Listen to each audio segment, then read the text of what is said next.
Everyone, আসসালামু আলাইকুম। আবারও নতুন একটা রেসিপির সাথে আমি তুলি হাসান সবাইকে আমন্ত্রণ জানাচ্ছি আমার ফুড পার্লারে। আর আজকের রেসিপিতে আমি দেখাবো ঠান্ডা ঠান্ডা বাদামের শরবত। আর কয়েকদিন পরেই চলে আসছে পবিত্র মাহে রমজান। আর রমজানের মধ্যে সারাদিন রোজা রাখার পরে এক গ্লাস ঠান্ডা শরবত যেন পুরো প্রাণটাই জুড়িয়ে দেয়। আর সেই শরবতের জায়গায় যদি হয় এরকম একটা শাহী বাদামের শরবত, তাহলে তো কোনো কথাই নেই। চলুন তাহলে ঝটপট করে আমরা এই বাদামের শরবতের রেসিপিটা দেখে নিই। বাদামের শরবত বানাতে আমাদের লাগছে লিকুইড দুধ। এখানে আমি 2 লিটার পরিমাণ লিকুইড দুধ নিয়েছি। আসলে আপনারা যতখানি শরবত তৈরি করবেন সেটার উপর ডিপেন্ড করে দুধের পরিমাণটা নিতে হবে। আর বাদামের শরবতটা একটু ঘন হবে।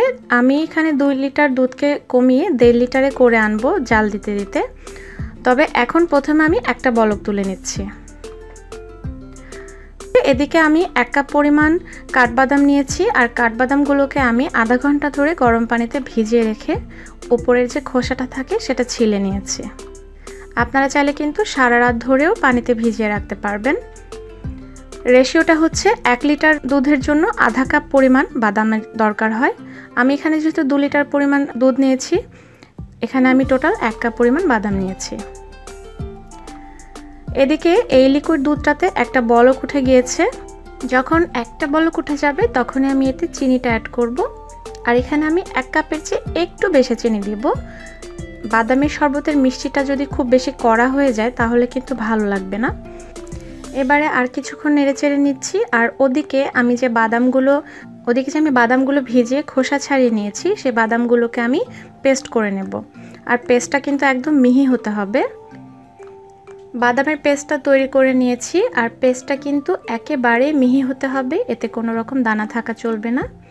চাইলে আপনারা এর সাথে একটু পানি অথবা লিকুইড দুধ অ্যাড করেও পেস্টটা তৈরি করে নিতে পারবেন। এবারে আমি এই বাদামের পেস্টটা লিকুইড দুধের মধ্যে দিয়ে দিচ্ছি।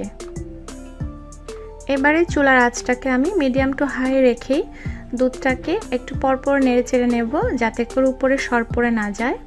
আর এভাবেই নাড়তে চাড়তে দুধটাকে ঘন করে আনতে হবে। একেবারে থকথকে হলে কিন্তু বাদামের শরবত ভালো লাগবে না। ওই যে রেশিওটা আমি বলে দিলাম, 2 লিটার দুধের ক্ষেত্রে 1.5 লিটার করে নিলেই হবে। অথবা আপনারা যদি 1 লিটার দুধ দিয়ে করেন তাহলে সেখানে 3 কাপ করে নিলেই হয়ে যাবে। আর এই নাড়াচাড়ার মাঝখানেই এক্সট্রা ফ্লেভার অ্যাড করার জন্য আমি এখানে দিয়ে দিচ্ছি স্যাফরন। এটা অবশ্য অপশনাল। স্যাফরন না দিলে যে বাদামের শরবত তৈরি হবে না তা না, তবে ওই যে বললাম এটাতে একটা এক্সট্রা ফ্লেভার এবং খুব সুন্দর একটা কালার নিয়ে আসবে। সেই সাথে দিয়ে দিচ্ছি 1/4 টিস্পুন এলাচের গুঁড়ো। এলাচের গুঁড়োতে বাদামের শরবতের মধ্যে ফ্লেভারটা খুব সুন্দর নিয়ে আসে। আর আপনারা এলাচের গুঁড়ো পরিবর্তে চাইলে গোটা এলাচ ব্যবহার করতে পারবেন।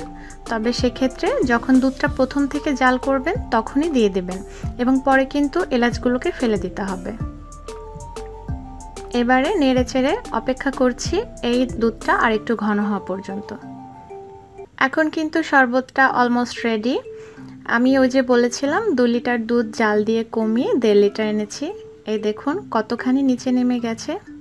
এবারে নামিয়ে নেওয়ার আগে এতে আমি অ্যাড করছি জাস্ট 3 থেকে 4 ফোঁটা কেওড়া জল। আমি কেওড়া জল ইউজ করেছি, আপনারা চাইলে কিন্তু এখানে গোলাপ জলও দিতে পারবেন। এবারে চুলা আমি বন্ধ করে দিয়েছি। আর এখন অপেক্ষা করব এই শরবতটা ঠান্ডা হওয়া পর্যন্ত। আমাদের শরবত তৈরি হয়ে গেছে। শরবতটাকে আমি রুম টেম্পারেচারে এনে তারপরে ফ্রিজে রেখে ঠান্ডা করে নিয়েছি। এবারে পরিবেশনের আগে এতে আমি গ্লাসে কিছুটা বাদাম কুচি দিয়ে দিলাম। এটা অবশ্য অপশনাল, আপনারা চাইলে দিবেন না চাইলে দিবেন না, সাজানোটা সম্পূর্ণ নিজেদের উপরে। আর বাদামের শরবতে কখনোই কিন্তু বরফ ইউজ করবেন না, তাহলে এর টেস্টটা কিন্তু ভালো আসবে না। আর সেই জন্য বাদামের শরবত বানানোর পরে রুম টেম্পারেচারে রেখে ঠান্ডা করে তারপরে ফ্রিজে রেখে একেবারে ঠান্ডা করে নিতে হয়। হয়ে গেল আমাদের বাদামের শরবত তৈরি। সাজানোটা আপনাদের নিজেদের উপরে, যার যেভাবে ভালো লাগে সেভাবে করেই সাজিয়ে নেবেন। আবার না সাজালেও কিন্তু চলবে, কারণ এই শরবতটা এতটাই টেস্টি। আর এই শরবতটা কিন্তু ঠান্ডায় খেতে হয় এবং ঠান্ডা খেলে এটার টেস্টটা পরিপূর্ণ পাওয়া যায়। দেখলেন তো কত সহজেই বানিয়ে ফেললাম খুবই মজার বাদামের শরবত। আশা রাখছি এবারে রোজায় আপনারাও বাসায় ট্রাই করবেন, আর রেসিপি কেমন লাগলো আমাকে জানাতে কিন্তু ভুলবেন না। দেখা হবে পরের এপিসোডে নতুন কোনো রেসিপির সাথে। সবাই ভালো থাকবেন, সুস্থ থাকবেন আর আমাদের জন্য দোয়া করবেন। আল্লাহ হাফেজ।